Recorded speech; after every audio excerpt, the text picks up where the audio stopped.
Hello everyone and welcome to another mock video. Thank you so much for joining me. Today I'm excited to show off some builds that were inspired by LEGO Classic Space, or even just old space in general. Blacktron, Mtron, Ice Planet, the old blue and gray stuff, all of that went into inspiring these couple builds. Before I get too deep into the video, I do want to mention that if you wish to build either of these mechs, the instructions will be linked over on my PayHip page. The link will be down in the description as well as the pinned comment. And also, if you want to see some alternate builds made out of existing official LEGO sets, you should check out my new channel, What Can We Build, where I do exactly that. I take a LEGO set and I find out what kind of stuff we can make out of it. So if you like some chill building with calming music over it, check it out. It's just a new project I'm trying and I hope you enjoy it. Alright, enough of that. Let's get into the video. We're going to start out with the Lunar loader because it gives you a better idea of the color scheme I've chosen for my space faction, that being orange with transparent green on. I guess that's not even really a windscreen, more like just a heads-up display. But anybody who knows anything about LEGO's old space sets is that the best space sets had a really good, iconic color scheme. Ice Planet had the blue and white with the orange. Blacktron had black and yellow and red, and then later on black, white, and green. And Classic Space, old Classic Space, the blue, gray, and yellow is self-explanatory. So, with keeping all that in mind, I had to come up with my own color scheme, and green and orange is what I chose. Now, the idea behind the Lunar loader is pretty much self-explanatory. It's a loader. It's a forklift with legs. This thing is designed to pick up heavy things and move them to a different place. It's got these big gorilla arms, which are designed to pick up crates in a way that I'll show off later. But my favorite thing about it, that I had the most fun designing, was just all this exposed wiring around the back. Like I said, this is just an industrial thing. This would be around the base. It wouldn't really be going very far. It would probably just be walking on pavement most of the time. So it doesn't need to be all sealed up. It doesn't need to have paneling covering every inch of its body, so the exposed greebling and engine detail I think just adds to its industrial look, in my opinion. With its industrial purpose in mind, its legs are exactly what they need to be, just thick, durable, strong supports that keep the mech upright. I really like the feet. I'm a big fan of this little light on the ankle, or I guess that's really just the foot. But it seems like something that a real machine would have, something like this, just a bit of a flashing warning light so nobody gets stepped on accidentally, or intentionally.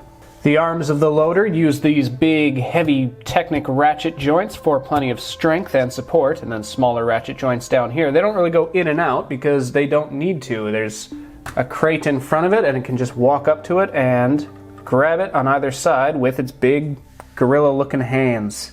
I'm not sure if this is going to be my final crate design. I'm not 100% satisfied with it, but it's the best I could do right now with what I had.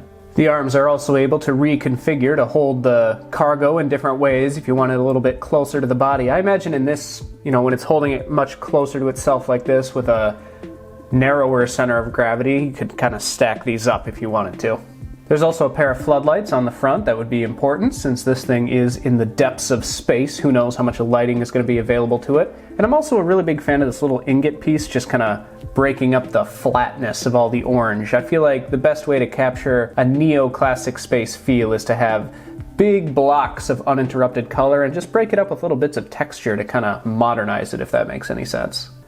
And another thing I wish to call quick attention to is the use of this fender piece right along the back here. Not an original technique, certainly not my own technique, but it's simple, it looks cool, and I'm pretty glad that it's there. And last but certainly not least was the cockpit, and this was a really fun bit of this mech to design. I knew from the beginning that I wanted the pilot to sit on top of the mech, not down in the chest or something completely covered, because Classic Space was always kind of corny like that. It doesn't really need to be practical, it just needs to look fun. Now, while the Lunar loader would be staying back at the base, loading and unloading cargo transports, the Exo Explorer would be doing exactly that, going out and exploring places that these astronauts have not seen yet. You can see it's outfitted with a couple of tools for exploring and gathering information, this big metal detector looking thing, an absolute staple of Classic Space, and then this little dish up top that I guess you could see as a floodlight or a communication device or really anything. I feel like Classic Space was always kind of vague in a really fun way where they just kind of added accessories and let you imagine your own uses for them. Again, pulling inspiration from Classic Space, these smaller builds, either rovers or flyers or just smaller stuff in general, tended to be more gray than colorful. Once they got into the small scale, they kind of abandoned the bright color scheme and just stuck for gray, but I did leave a little bit of the orange and just a touch of white just to make it not completely gray. Another feature of the Exo Explorer around the back is this single thruster to help it kind of navigate low gravity environments. If there's a crater it can't get across, a canyon that's too deep, or even just a hill that's a bit high, it can use a small burst of compressed air similar to a maneuvering thruster on a space shuttle to kind of help it assist with jumps. And I know what y'all are thinking, we're not going there. And one last thing to show off is this very small, very quickly built buggy.